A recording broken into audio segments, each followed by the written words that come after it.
Turn my devices off here. Hi everyone, good afternoon. Welcome to Cooperative Network. I'm Michael Wadig, the Cooperative Liaison. It's our pleasure to present today's webinar to you, Cybersecurity and Your Cooperative. Thanks for joining us. We are all facing unprecedented times. I hope you are all doing as well as possible. The pandemic and recent events have changed how we conduct business. They have challenged us to find new ways to communicate, operate as teams, and overcome obstacles. This webinar kicks off Cooperative Network's bi-monthly series of webinars we are calling e-learning.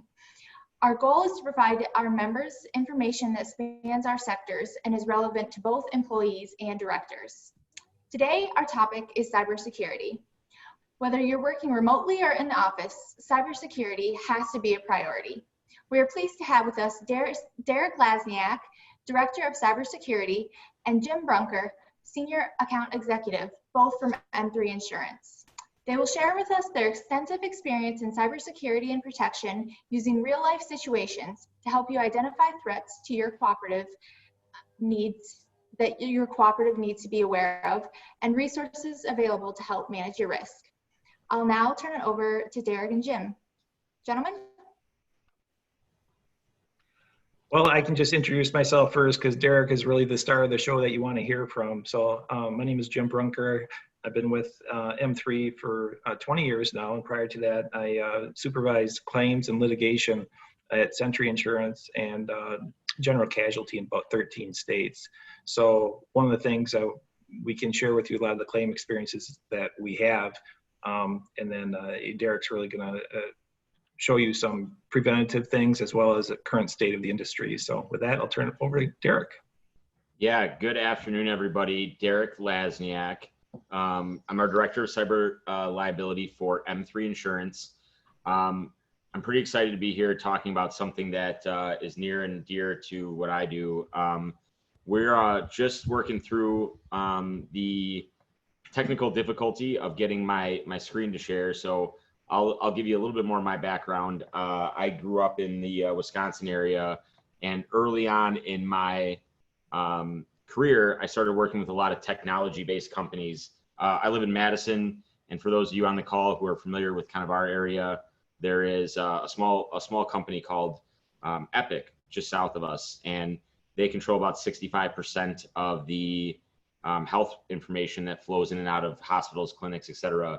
That coincided with a time in my career where I was working with a lot of technology-based customers. And, 10 years ago, those customers had a lot of concerns over the health information that they were dealing with. And this was before cyber liability insurance became, the fastest growing product for the last 5 years in a row.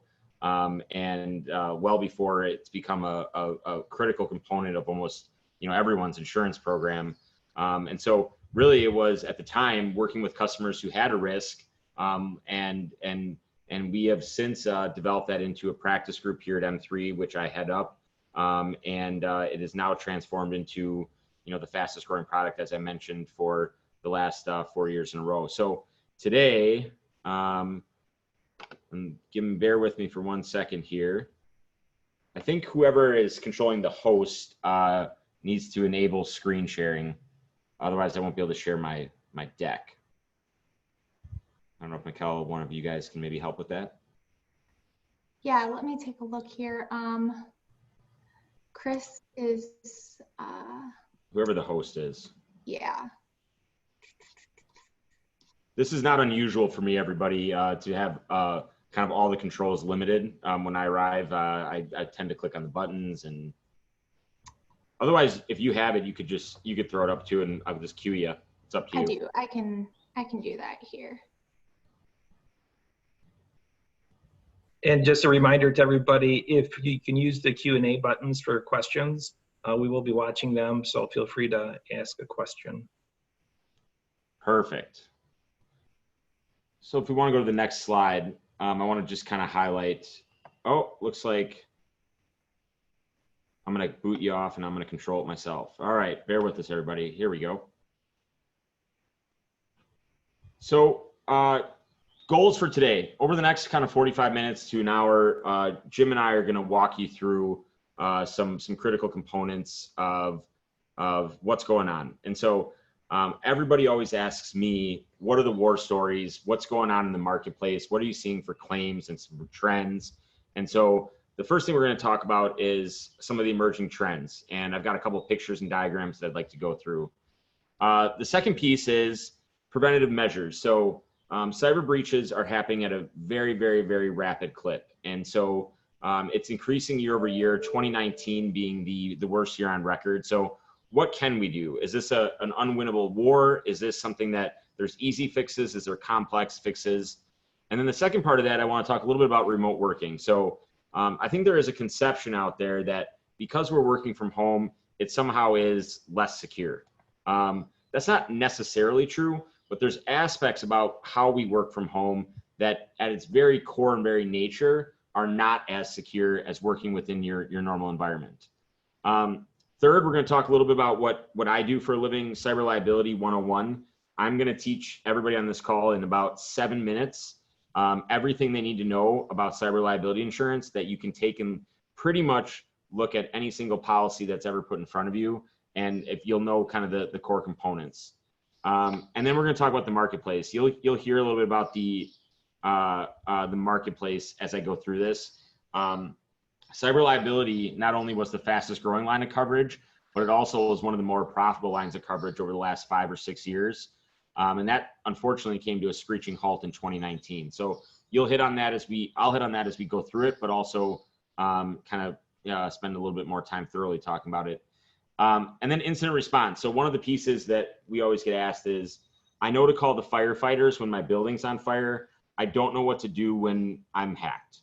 And so we've got a lot of detail, but I'm going to give you a high level response, which would be applicable to really any insurance carrier that you may or may not work with, or just the steps that you should do regardless. And then if there's time, I'll talk a little bit about the 2020 horizon, what we're expecting to see, and things along those lines.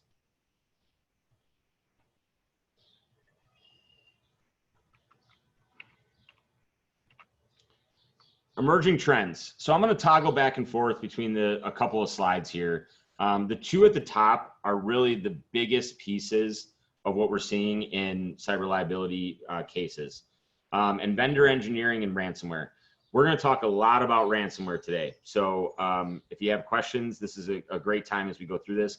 I'm going to start with vendor engineering, and I'm going to talk about the other three at the bottom shortly after that, and then we'll circle back to ransomware. So I'm going to toggle back and forth here a little bit. This is a diagram. So if I was sitting in front of you, I would ask everybody in the audience to raise their hand and say, have you heard of this type of scam? Somebody pretending to be the CEO, they moved one letter in the domain and they sent it and they said, I can't talk right now, but I need $50,000. Please send it ASAP to this bank account. So I'm guessing if I was in front of you, I'd see a lot of nodding heads and you would say, yeah, oh yeah, we see that all the time. I get 3 a week. That scam has been going on. They call it man in the middle or CEO scamming, or traditionally in our world, it's called social engineering. That's been going on for years. My first claim in cybersecurity was one of those types of claims. A lot of people who control money at organizations have really wised up to this kind of attack. And people don't part with their money as quick at the onset of an email. People are inspecting them, people are looking at them, etc. So what have the criminals done? The criminals have done what they always do. They have found a new variety of using the same scheme to have people part with their money. And I'm going to use this diagram to explain. I use M3 insurance because legally, I don't have to worry about them suing me. So company A, B, C, D, E, and F, these are M3 clients. M3 insurance is an insurance broker. We bill our customers, in a lot of cases, directly through M3. So it is not unusual for somebody within our organization to send out 100 invoices to our customers on a monthly basis, asking for them to pay us. And traditionally, as the world has evolved, we've been getting more and more ACH and wire payments. Not many people cut checks anymore. So what we have seen is this idea called vendor engineering or invoice manipulation. And that's when somebody pinpoints, a threat actor using spear phishing, finds out through LinkedIn, social media, wherever, that Jan in our accounts receivable section, she's got accounts receivable specialist, works at M3 Insurance. Somebody sends phishing emails to Jan. And eventually Jan, because she's a sucker for 30% off at Macy's, clicks on a bad link, and now her inbox has been compromised. Normally, if I hit pause, this is where a criminal would try to find something in the inbox to take. Maybe there's a credit card number I can sell, yada, yada, yada. What the criminals have now done, because they've pinpointed, they've chosen Jan specifically, is they have said, okay, I'm going to look through Jan's inbox. I know she sends invoices. Okay, it looks like Jan sends invoices to these 5 companies on the 6th of the month. I'm going to sit here and wait. I'm not going to do anything. I'm going to have access to her inbox. She's not going to know. On the 6th, I'm going to go in that night, and I'm going to send emails from Jan's inbox to company A, B, C, D, E, and F and say, hey, by the way, Larry at company B, how are your kids? I forgot to mention, because I've now read all of Jan's emails. I forgot to mention, my bad, M3 has moved from Wells Fargo Bank to US Bank. And see the attached letter from our CEO. It's got our new routing information. We're really excited about this partnership, but I know I sent you your invoice earlier today. Just make sure that you send it to US Bank, not Wells Fargo, because we've switched. And it's an authentic email from Jan's legit email inbox. Company C, if they're practicing good security practices, they are supposed to pick up the phone and call Jan and say, Jan, is this legit? Should I send the money to a US Bank? Company C does that about 40% of the time. And company C says, well, that's an authentic email. It's Jan's real email. So company C sends the money to the wrong bank account. M3, because we're good people, we don't really ask you for your money until you're about 10 days late. And we call up Larry at company C and we say, hey, Larry, where's my money? And Larry says, I sent it to your new bank. 10 days, it's gone. 2 days, it's gone.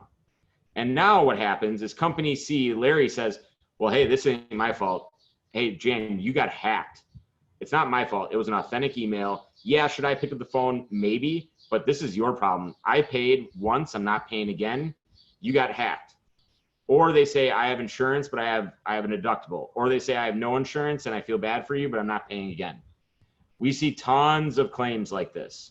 M3 traditionally wouldn't have insurance because we don't have a loss. Yes, the money was intended for us, but it never got to us. And we suffered a data breach. And so we've saw tons of these cases where there is settlement. M3 in this example is in a very awkward situation because you don't want to sue your customers, and the losses have been mounting. And this is a really clever way because you're relying upon Larry, who deals with Jan every month, to actually pick up the phone and verify through a third party type of communication. So these claims are on the rise, and depending on how your billing looks and what you pay out and what you pay in, these amounts can be huge. We had in 2019, M3 had 3 transactions lost in this manner, totaling $1.87 million.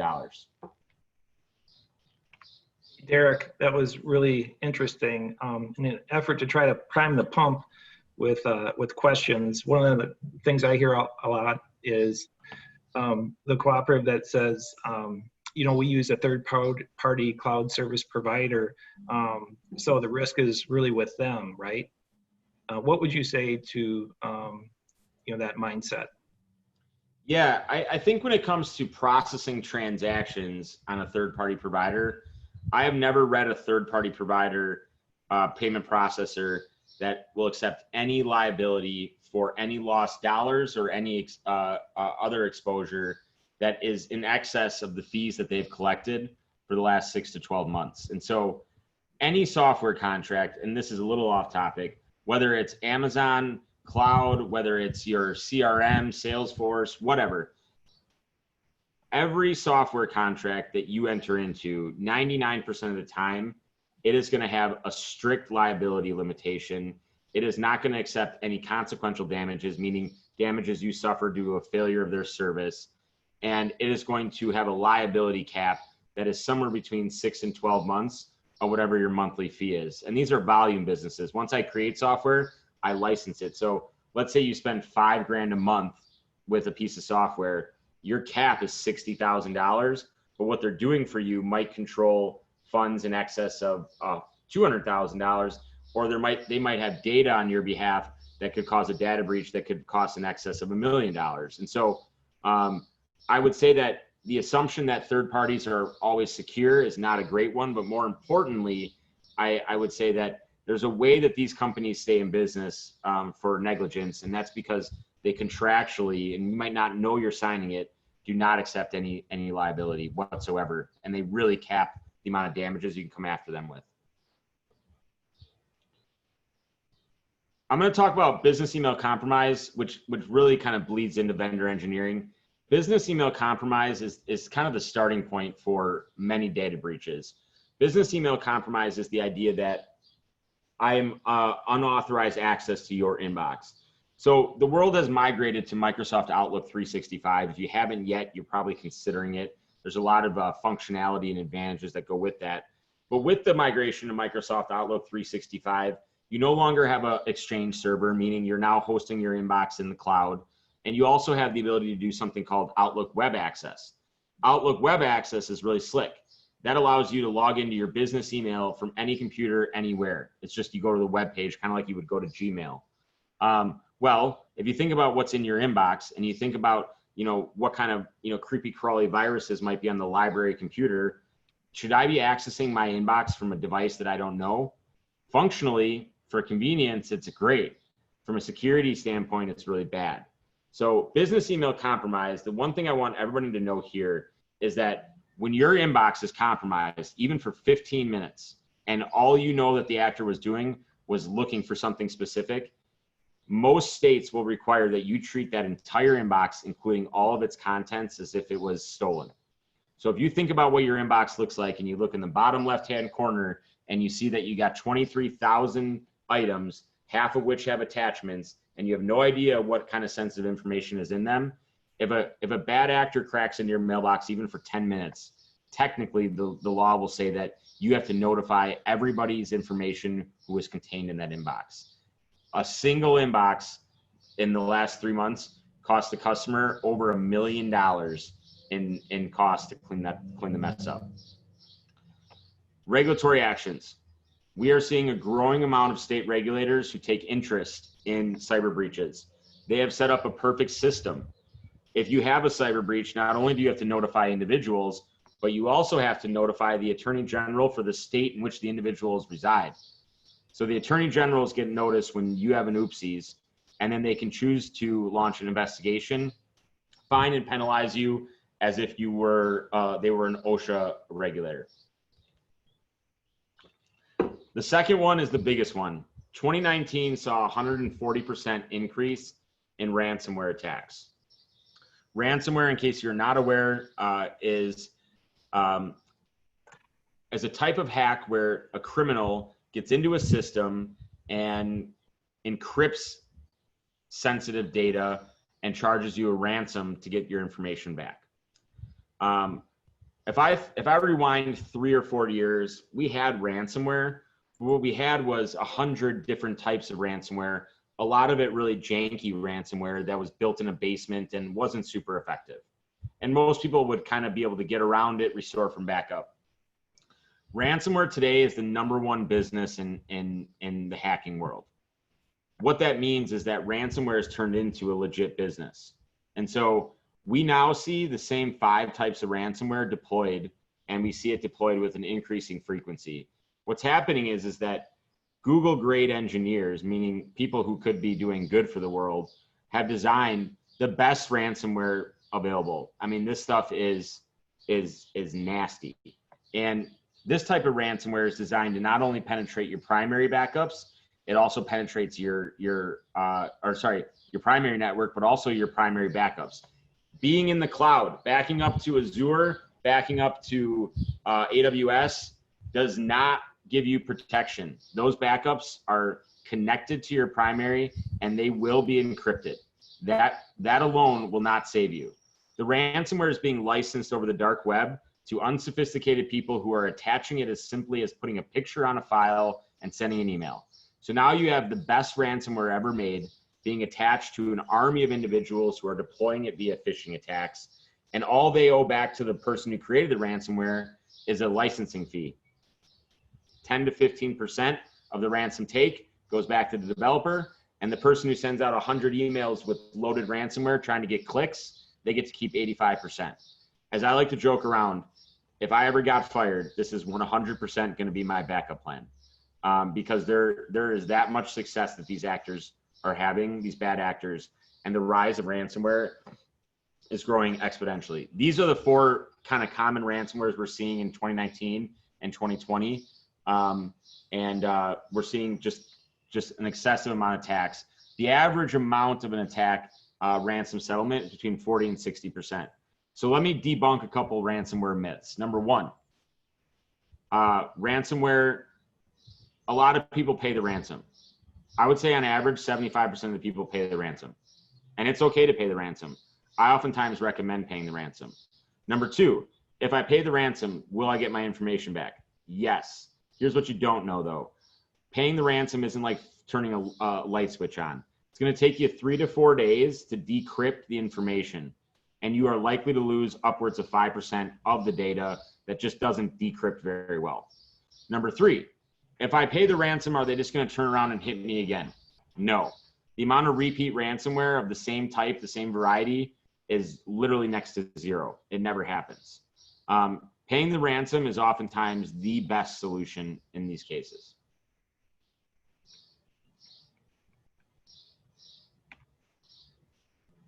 So Derek, what can I do to kind of put me in a better spot? What can I do to help? So I'm going to talk about some preventative measures, and I'm going to focus on some of these way more than others. So on the left-hand side, you have privacy policies. On the right-hand side, you have more of the hardware software. So I'm going to rip through the left-hand side and spend a little bit more time on the right-hand side. These are kind of the more squishy things that I think make a big difference, but it's all about culture. Clean desk. When I say clean desk, I'm not just your physical desk. I'm talking your desktop. We are all guilty of taking things out of a controlled VPN or remote desktop network and saving it locally to our computer because it is convenient. That is bad. Clean desk policies are really important. If you save an HR record file to your desktop out of convenience so you can work for it, you know, offline or while I'm on a plane or because it's really laggy when I get into my Citrix environment, you're exposing that information. And all it takes is one file loaded with the wrong information for it to become a major issue. If you don't have some kind of committee that raises awareness for cybersecurity, it's something you should really think about, because this kind of stuff is now becoming the company killer type of issue. So you think about a fire burning down your plants, your locations, a large cybersecurity incident not only costs a lot, but it also ruins your reputation. And a lost reputation can be very impactful in all of our businesses. So I'll give you an example of what M3 does. We have a cybersecurity committee. We pump out awareness blogs all the time. What are you doing for this? Be mindful of this. We train our employees through simulated phishing. If you're not doing simulated phishing, you are now the minority. So sending out pre-planned phishing emails to segregations of your population and writing them in a way that induces them to really keep an eye out, tracking those who fail the simulated test, and then training. I think people's attention span to not clicking on bad emails is about 30 days. M3 does 12 phishing attacks a month, and we send out monthly trainings. And if you fail the phishing attack, you are going to get additional training. These things are really important. In the world where we get 100 emails a day, you can't fault someone for unknowingly clicking on the wrong link. And that's all it takes to dispatch ransomware or anything else within your system, because that's how sophisticated the software has become. On the right-hand side, hardware and software. These things are utmost critical. These are the things that give the people in your population on the left a fighting chance. Dual authentication. I'm going to talk about this in a second, so let's save that. Patching. If your organization isn't pushing mandatory patches through, it's something you really need to think about. Gone are the days when you can afford to, hey, Jim, would you mind doing 3 hours of patch installs tomorrow when you got back-to-back meetings? Jim's not going to do those patches, and he's not going to do those patches for a week. Patching needs to be mandatory. If I log my computer up, those patches should be downloading before I'm allowed to get to my email. Log data. If you are using Microsoft Outlook 365, it is preset to not log any of your footprints. When you have a cyber breach, if you want to avoid that entire inbox becoming public knowledge, you need log data. It is the breadcrumb for IT technicians to figure out what happened, when it happened, and most importantly, is it still happening? You have to turn the log data on in Microsoft Outlook 365. The reason that it's not automatically turned on, you might wonder, is because Microsoft is now hosting your inbox. If they are hosting your inbox and your inbox looks like mine and it's got 12 gigs of information in it, do you think they also want to track your footprints for the last 6 months? No, space costs money. And so you need to toggle it on. It doesn't cost anything, you just got to turn it on. Encryption. Encrypt everything you possibly can where possible that's sensitive. You don't need to encrypt things that are public information, but HR records, customer records, your co-op member records, payment information, when possible, encrypt. Vulnerability scans. Everybody and their brother is doing vulnerability scans. So if you're not running them on your own internal site, I can run a vulnerability scan for you and share the results. Vulnerability scans are external scans using just your Outlook facing to the internet website. But if you think about it, a lot of your internal stuff faces the outside. For example, every time you refresh your inbox to get emails, that is a beam going outside your network through a port and coming back with the information. A vulnerability scan is going to look at everything you have open to the internet and see if there's any vulnerabilities. And as we had mentioned, anybody who wants to get a vulnerability scan, we'd be happy to help you with that. We have some custom software in-house that's pretty slick. The one thing about vulnerability scans is it's a lot like your credit score. If I give you a scan and your number is 600, but you're like, I've never missed a bill, I'm an 800 person, we can fix that, but you'd rather know about it because the results of these scores are going to be how people grade your security because it's all they can look at from the outside. So even if your 600 should be an 800, you want to know about it as opposed to not knowing about it and dismissing it. Hey, Derek, Yeah. if I could ask you a question there just to pause a little bit. And again, people feel free to send in questions. So like the CORAX report that you run on some of our clients upon request, you indicated to me at one time that there's a lot of vendors out there that are doing those same vulnerability scans on the cooperatives or mutual companies or credit unions without their permission. Could you just elaborate a little bit more on that? Yeah, that's a great point, Jim. In my world, and maybe because I live and breathe this, it is becoming abundantly clear that when I engage to do business with you, if I'm gonna bank for you, if I'm gonna be your accountant for you, we are already in this space in certain areas, but moving towards the space in the next couple of years where all those people are going to be running vulnerability scans on you. Nobody wants to be associated with a data breach, whether I'm your banker, your accountant, your customer, I'm a new member. The accessibility and the automation of vulnerability scans. I mean, I could run everybody on this phone call. I could run a vulnerability scan for all of your companies within 3 hours. And I could give you a report that shows open ports that are dangerous, your reliance. I could tell you where your data center is. I could tell you where your backup is. I could tell you all these things. The ease to this information has made it a decision point. So I have customers that run vulnerability scans on everybody they decide to do business with, including myself. And so again, think about it like a credit score. It's the one thing that people from a security standpoint can get access to. They can run it on you, and better than a credit score, they don't need your permission. I could run a vulnerability scan on all of you without your permission. So how you look from a security profile is going to be the wave of the future as to how people view you. And it could be a decision point as to who does business with you or who does not do business with you. I have many customers that use that in their decision-making process. And so again, if you're not paying attention to the results of these organizations, what they're coming up with, you need to, because you don't know what service they're using. So I use a firm called CORAX. FICO has a product. There's a company out there called BitSite, which also has a product. There's 4 or 5 of these organizations that'll run vulnerability scans. And again, even if there's some inaccuracies to it, you're better off knowing what's in it than not knowing altogether. Thank you. Air gap backups. This is huge. I can't emphasize enough how bad ransomware is. I literally had an underwriter tell me over the weekend, last weekend, they had $160 million in open ransom demands in the United States, meaning they had open cases. When you added up all their first demands, it added up to 160 million. Air gap backups. Air gap does not mean I back up to AWS every night. Air gap does not mean that I back up to Azure every night. Air gap means a throwback, essentially. Think about when you used to throw a tape in your glove box every night.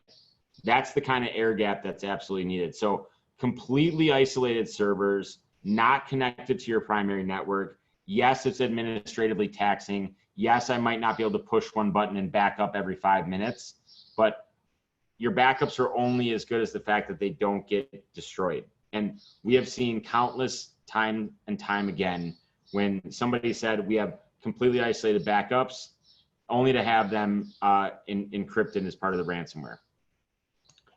And then RDP, so remote desktop. Remote desktop is really, it's the tool we use to access the network from on the road. And so there are countless things on the internet. You can talk to your IPT providers. There is a procedure and a process and a safe way to use remote desktop. And remote desktop is one of the favorite for bad actors to get into systems to inflict things like ransomware. Okay, if there is, I don't know, there's a couple things that I would hope you remember from me kind of belaboring on, but this would be one of them. Multi-factor authentication, if a lot like simulated phishing, if you are not using multi-factor authentication, you are now in the minority. And this is really cheap. There's tons of companies out there that'll do this. Microsoft itself will sell it to you for Outlook, maybe give it to you for free, depending on what type of customer you are. But multi-factor authentication has the ability to eliminate many breaches that can become major problems. So what is multi-factor authentication? Well, if you think back to my slide on vendor engineering, multi-factor authentication is where Larry at company C would have used a third party or a second source to communicate with Jan at M3 to verify outside of the strain of that email, outside of that computer. So multi-factor authentication is the same idea. Something you know, passwords, challenge questions. We can talk about passwords. By the way, don't use passwords, use phrases. That's what they recommend these days. So instead of, hot rod 12 hashtag, it should be I love to drive my hot rod 12 hashtag. That's how they're saying those are becoming more uncrackable. So a password, something you know, that's what everybody uses. We all got passwords, too many passwords a lot of times. Something that you have.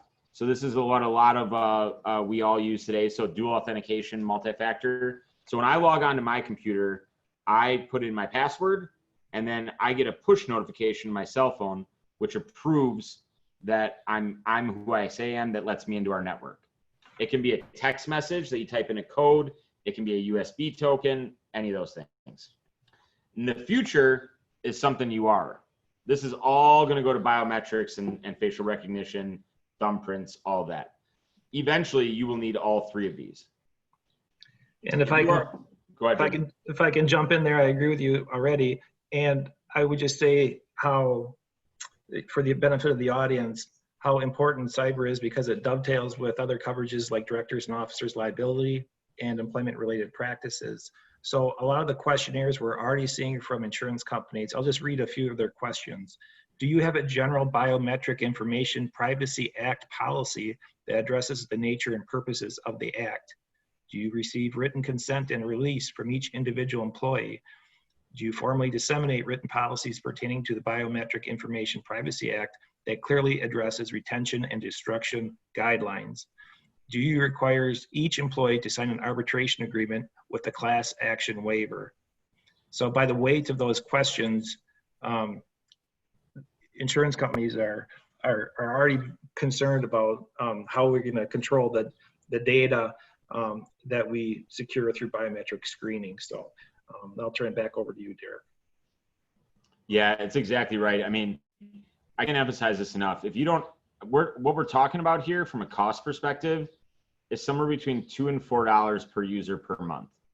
So, depending on the size of your population, the people with email addresses and access, it's not nothing, but it is a small price to pay to have an extra, what I would say the standard in security. So, I mean, there's a lot of companies out there, Duo, Okta, some of them are owned by like Cisco, but this should be readily available and at your fingertips. And it's a cinch to install.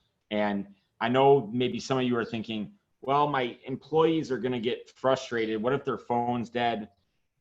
This doesn't really happen. This is plug and play. This is the standard. Everybody you work with, in order to buy an Amazon product, one time out of 20, you have to use if you sign in from a different computer, you have to use, an actual token. So this isn't new to people, and it's incredibly important. Oops.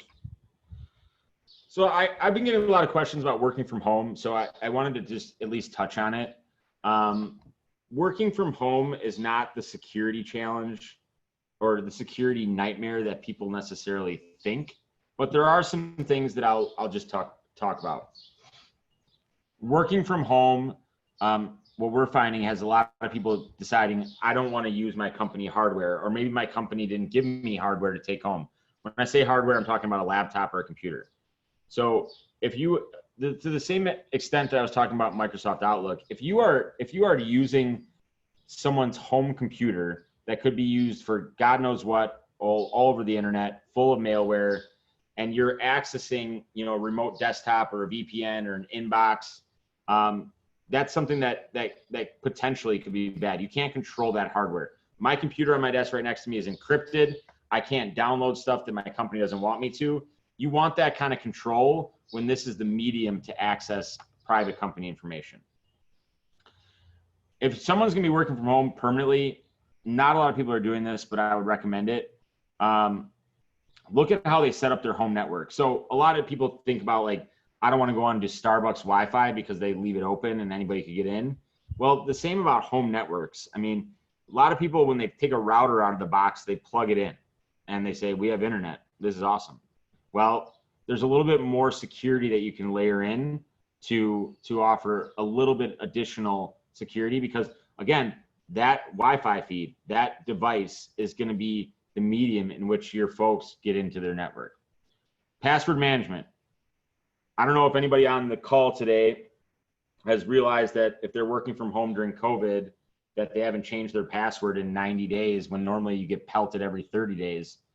That's because changing your password when you're not coming into the network environment, meaning your home office, is a little challenging. It can cause issues. And so password management, a lot of companies have kind of relaxed their managing passwords because they know people aren't coming on site to offer a moment to sync.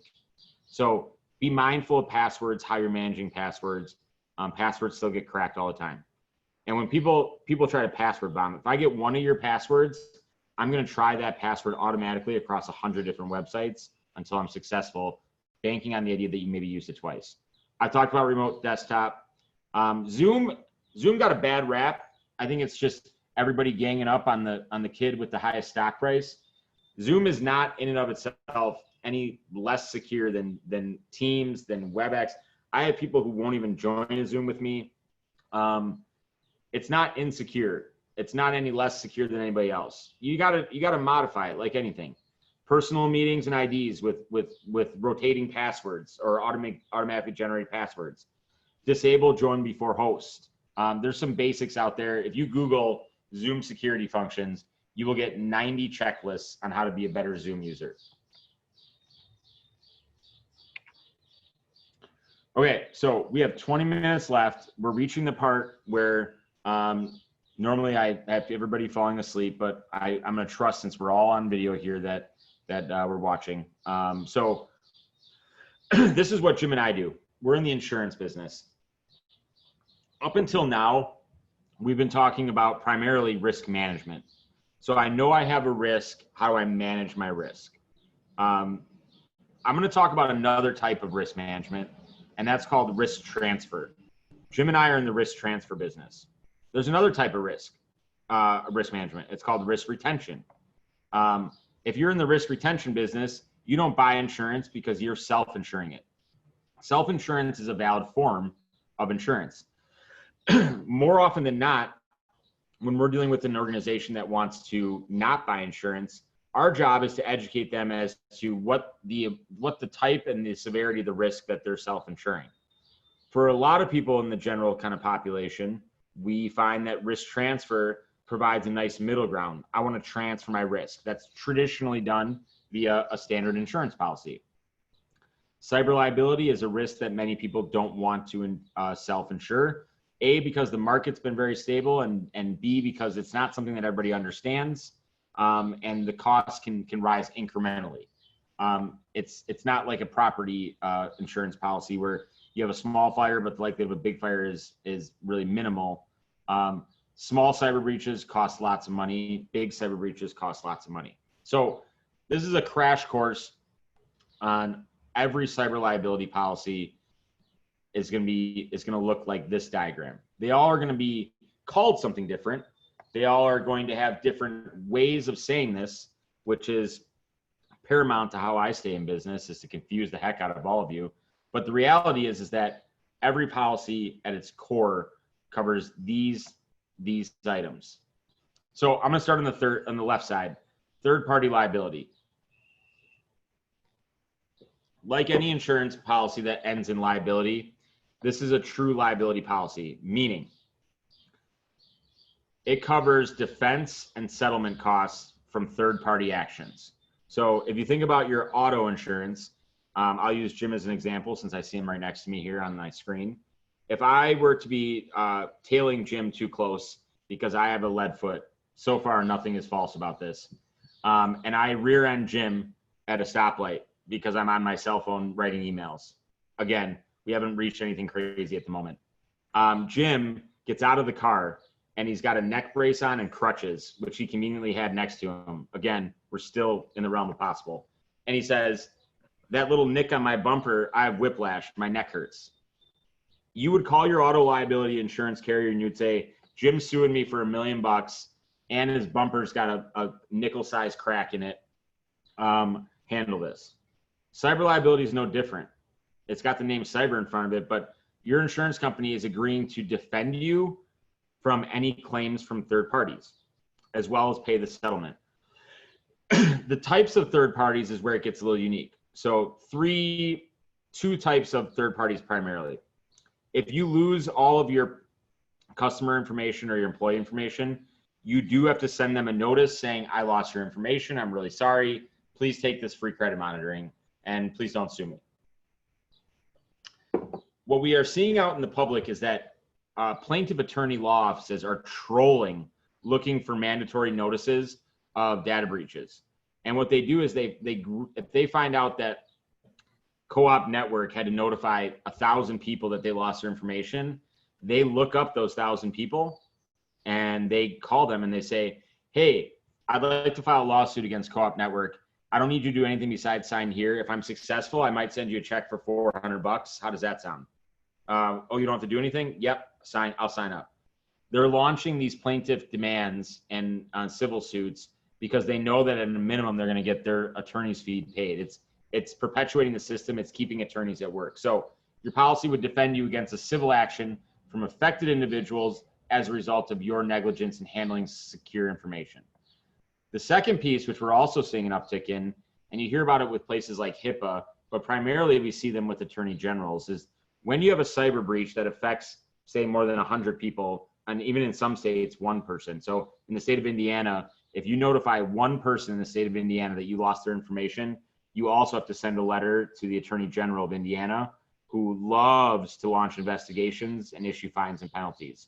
So again, you might face a civil action from a plaintiff attorney, but you also face a regulatory action from the Attorney General's office, who have been realizing as of late that this is kind of cool. They come to me, they say they screwed up, and then I can fine them up to $500 or $1,000 per individual. This seems a lot like free money. And so we've been seeing a lot of activity, but at the end of the day, the policy is designed to cover not only your defense, but it's also going to cover your settlement from those types of third-party actions. I call this the low frequency, high severity. Doesn't happen every time you have a breach, but when it does, it's really expensive because the defense costs are $300 to $500 an hour. First-party liability, these are all the things that you need in the event of a data breach, regardless, I should say, of any kind of lawsuit. So I'm going to talk about what to do when a data breach happens, but you need legal counsel from day one, $300 to $500 an hour. You need forensics expense. So IT forensics are the people that come in. How did it happen? When did it happen? Is it still happening? And what did they take? Those guys are between $250 and $400 an hour. You might have to mail notices to people. Well, you got the stamp. You also have credit monitoring. There's a cost to that. You might need public relations in order to change the messaging in the media from the data breach that you've incurred. What about that ransomware, Derek? I want to pay that ransom. Okay, you might need money to pay the ransom. You might have an interruption to your business because of the cyber breach, meaning it came at the worst time. It came at, a harvest season or something where it's very time sensitive and you need your network up and running because it's part of your manufacturing process. It will also pay your net income loss and your extra expenses. All these frictional losses that you start to incur and expenses from the first onset of a data breach, all of these pieces are covered under the policy. So we call this first party. So it's expense reimbursement. It's money you're spending to clean up the mess. Third party is your defense and your settlement. Hey, Derek, before we move on to the market outlook, just to dwell a little bit on the first party side, I've read advisings in different publications that say up to 96% of claims are first party versus third party. Would you tend to agree with that? Yeah, absolutely. You're never going to have, we see literally there's not any claims that are filed that don't incur first party costs. There's really no rhyme or reason. There is some geographical rhyme or reason to the third party claims that we see. So for example, if you're going to lose information, I would recommend not losing information that resides in California. If you are going to notify people, how do you notify them? How do you message it? As I mentioned, it's low frequency, high catastrophe on the third party side. So if you trigger some of these, if you are named in a lawsuit, the amounts can be staggering in terms of how much that it costs to defend. But more often than not, if you handle your breach really well and you're not a Fortune 500 company and you notify people appropriately, I will tell you that more often what I'm seeing is that people are somewhat desensitized to their information being out there. If you think about what we all willingly put on the internet in terms of social media, do we really care that some other information maybe got lost? If you're like me and you're somewhat cynical, you maybe think that, at this point, none of my information is private to begin with. But to answer your question, yes, I believe that the vast majority of claims trigger this. Now, what I would say is you might be thinking in your head, okay, well, why do I need more than $500,000 if I can cover all these pieces?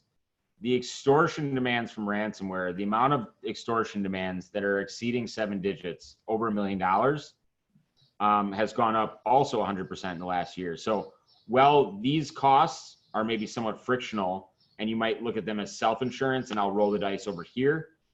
We have seen a lot of extortion costs that have been above $1 million lately.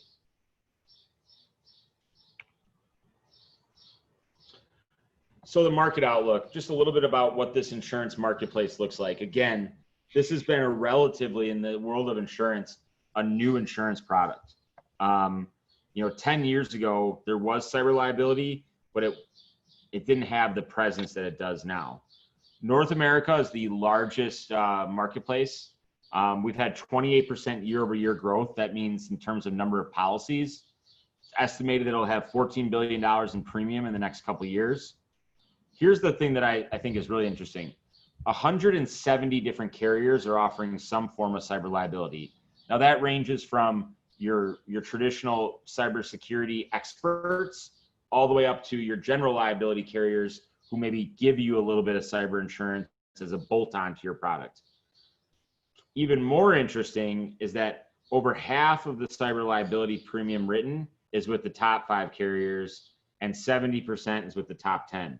These carriers are made up of people who have been doing it the longest. This is Beasley, this is Chubb, this is Travelers, this is AIG, this is Zurich. They're the names you think of. Now, the remaining is competitively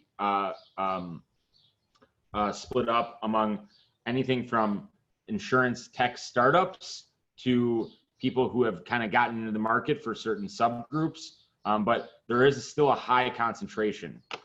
$700 million is the gross. 2019, the losses aren't released yet, but most carriers that I've spoken to on a condition of anonymity have said that their loss ratios are over 100%. So if you're thinking out loud, well, 100% loss ratio, that's not profitable, even with investment income in the interim.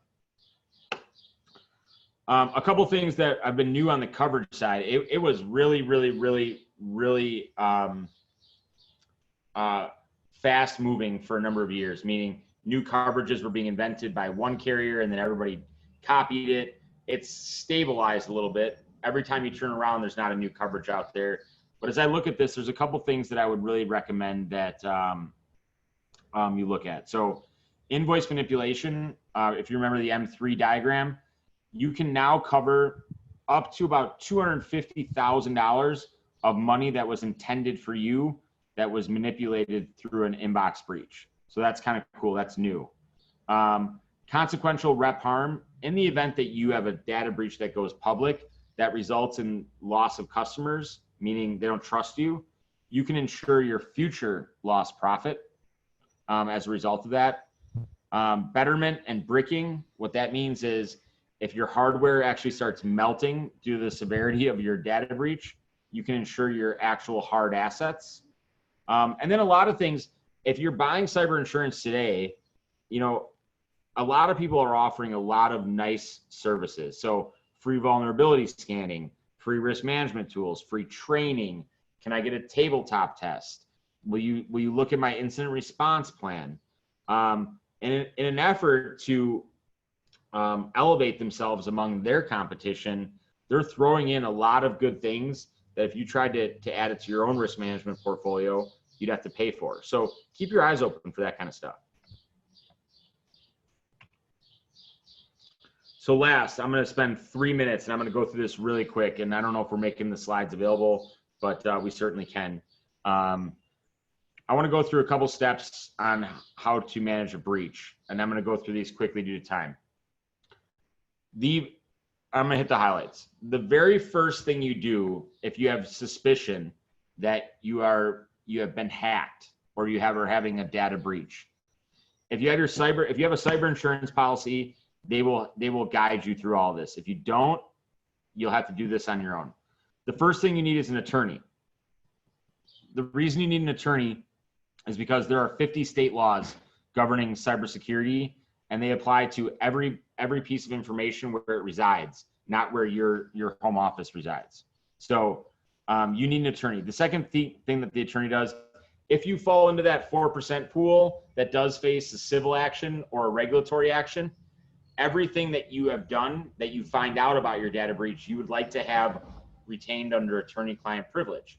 So if you hire an attorney and everybody else you hire after that, they're all going to be subject to privilege because they're retained by a law firm. There are lots of law firms out there. I've listed some few here.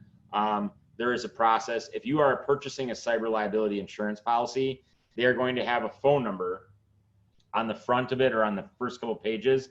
You're going to call that, and it is likely, unless you're with one of two carriers, it is likely that it is automatically going to be fielded by an attorney who will then help you, and they will become your attorney. But an attorney is really important. Big note here.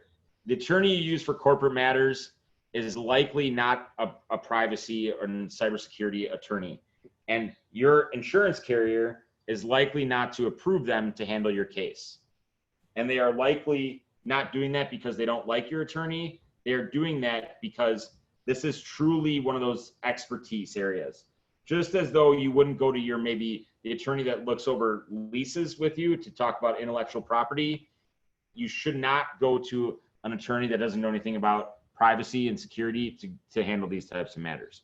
And if you use an attorney for 15 hours and try to throw the bill at your insurance carrier at the end, after the fact, they will decline it. They will not pay it.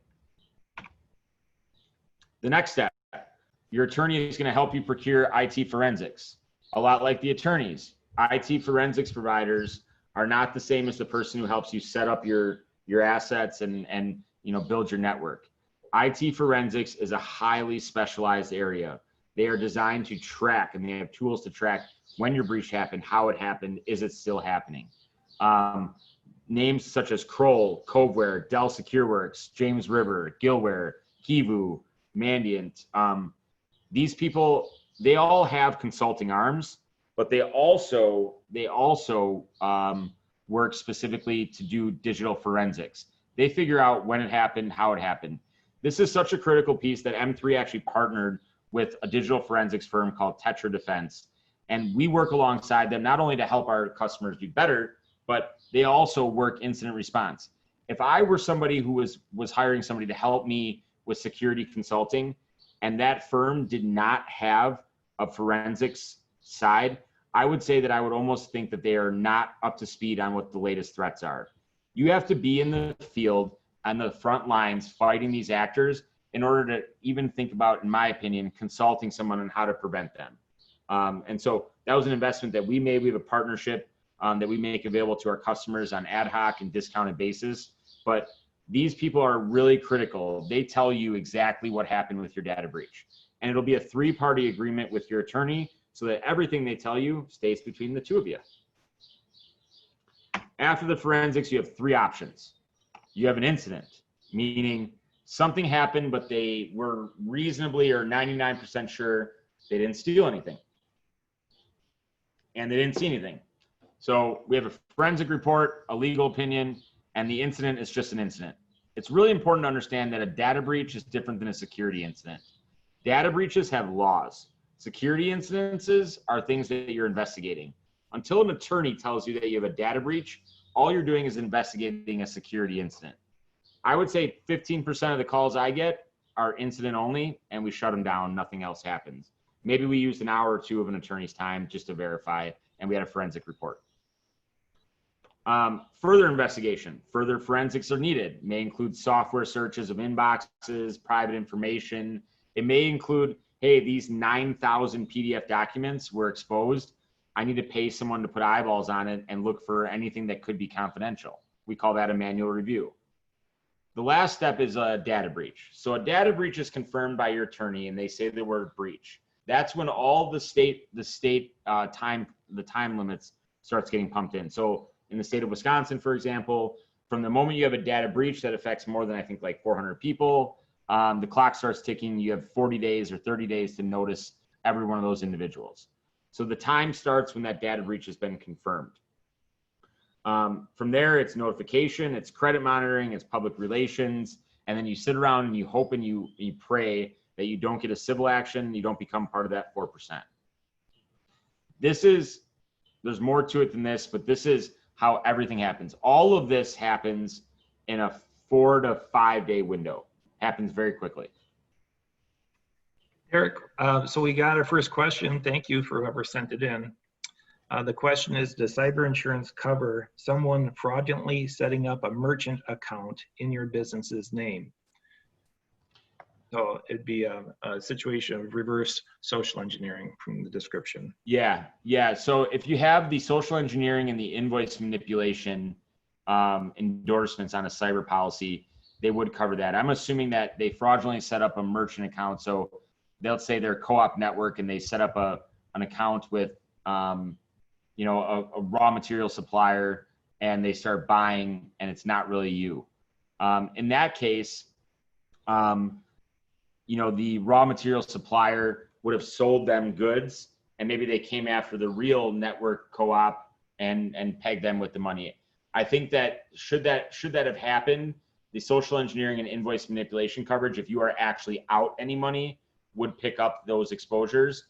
But To the extent that you're sued over it, it would really depend on kind of how it was set up. But if you were actually out money in this case, Rebecca, meaning somebody was drawing money or borrowed money in your name, those two components, depending on how the actual situation played out, would provide you, I believe, some type of coverage. Great question. I'll wrap up. We have a blog post out there. We issue something every year where I make a bunch of predictions as to what I think is going to happen. And then at the end of the year, I go back and I change them for what actually happens so that I look like I bat 100%. But, there's going to be a lot of things that are coming down the pipeline in 2020 from a cybersecurity standpoint and from a cyber insurance standpoint.